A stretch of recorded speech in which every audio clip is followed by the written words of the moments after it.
اور گھر میں سکون سے بیٹھ کر وہ تینوں کھانے کھائے۔ اب یہ تینوں کھانے شادی کے کھانے تھے، اس لیے اچھے انداز سے پکائے گئے تھے۔ پہلے تو بڑی مشکل سے یہ لکڑہارا روٹی خرید سکتا تھا، آج تو اس نے 3 قسم کے کھانے کھائے تھے، اور اس نے پھر اللہ تعالیٰ کا شکر ادا کیا اور یہ سو گیا۔ اگلے دن پھر یہ اپنے معمول کے مطابق جنگل میں لکڑیاں کاٹنے نکل گیا، لیکن آج پھر اتفاق یہی ہوا کہ اس کو شام تک کوئی ایسا درخت نہیں ملا جس کی لکڑیاں کاٹ کر یہ بازار میں فروخت کرے اور اپنے لیے روٹی خریدے۔ آج پھر یہ مایوس ہو کر واپس گھر آ رہا تھا کہ جب یہ جنگل کے اس حصے میں پہنچا جہاں پر وہ درخت تھا، آج پھر وہ درخت وہیں کھڑا تھا۔ لکڑہارے نے جیسے ہی درخت دیکھا اور یہ درخت کے قریب گیا تو پھر درخت سے آواز آنے لگی، اور وہی گرجدار آواز تھی جو ایک دن پہلے لکڑہارے نے سنی تھی۔ درخت سے آواز آئی کہ آج تمہیں کچھ کھانے کو نہیں ملے گا اور آج تم بھوکے ہی سو جاؤ گے۔ لکڑہارا کیونکہ دوسری مرتبہ یہ آواز سن رہا تھا، اس لیے لکڑہارے کے دل میں اتنا ڈر نہیں تھا اور کچھ حد تک یہ سوال کا عادی ہو چکا تھا۔ ہمت کر کے لکڑہارے نے پوچھ لیا کہ تم کون ہو اور تمہیں کیسے معلوم ہے کہ میں آج بھوکا سو جاؤں گا؟ مجھے کہیں سے کھانا مل جائے گا، تم جھوٹ بولتے ہو۔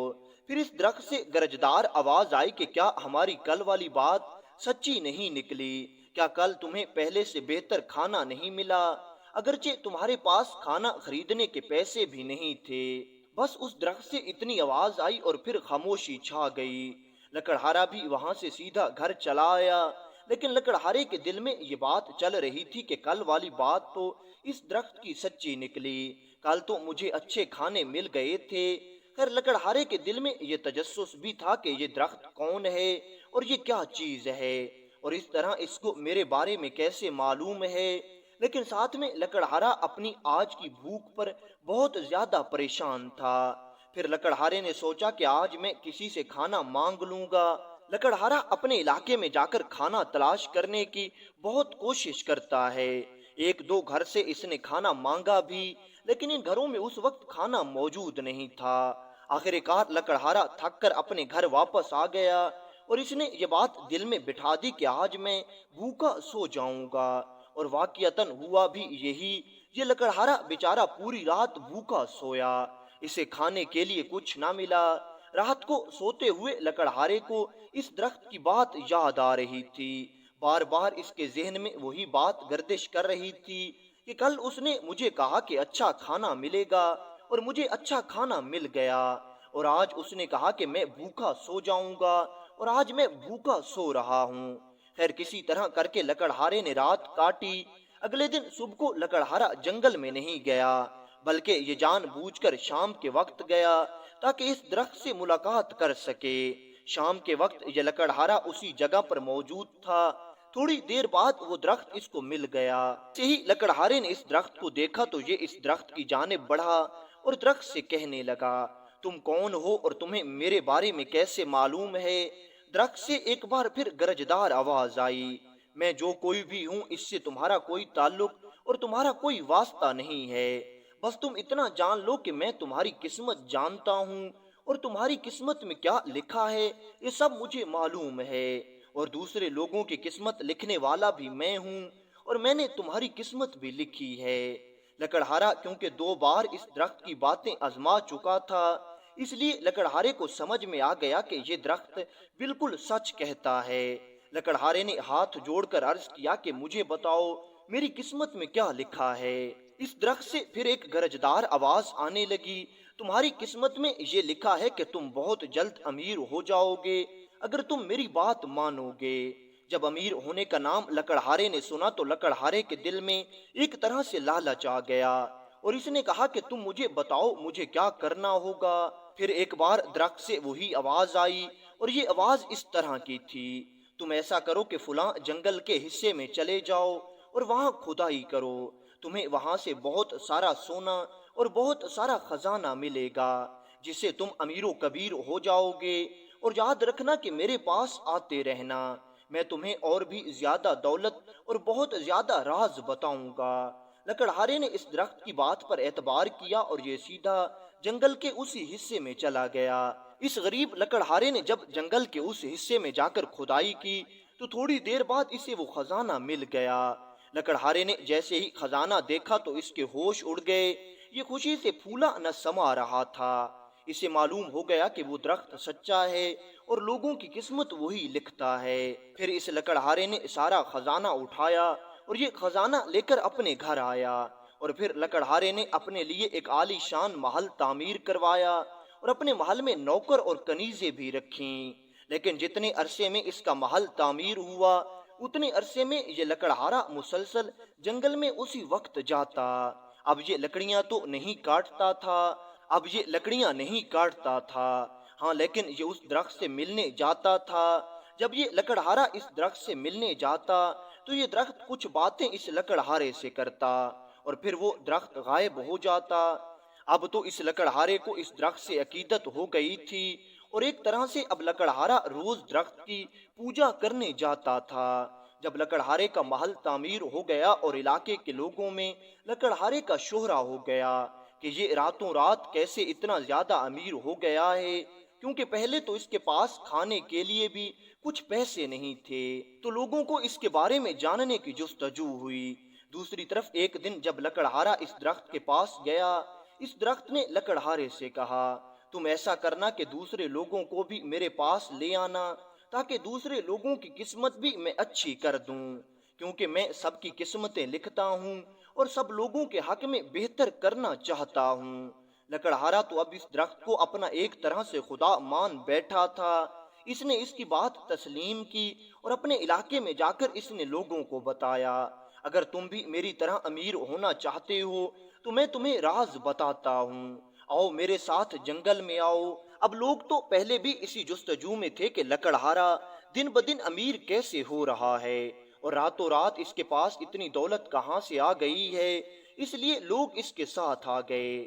لکڑہارے نے علاقے کے چند لوگ اکٹھے کیے اور اس درخت کے پاس لے آیا۔ جب سب لوگ اس درخت کے پاس آئے تو اس درخت سے پھر وہی آواز آنے لگی، میں جو کوئی بھی ہوں یہ جاننا تمہارا کام نہیں ہے، بس اتنا جان لو کہ میں قسمت لکھنے والا ہوں اور میں سب کی قسمت لکھتا ہوں۔ پہلے تو سب لوگ ڈر گئے تھے، لیکن پھر جب لکڑہارے نے سب کو تسلی دی تو سب واپس اپنے ہوش و حواس میں پلٹے۔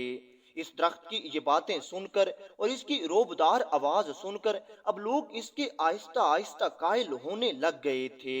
اسی طرح اس درخت کے عقیدت مندوں میں اضافہ ہوتا گیا اور ایک وقت وہ بھی آیا جب شہر کے تقریباً تمام لوگ اس درخت کی طرف آ رہے تھے۔ پوری بستی مل کے اس درخت سے اپنی مرادیں مانگنے آ رہی تھی۔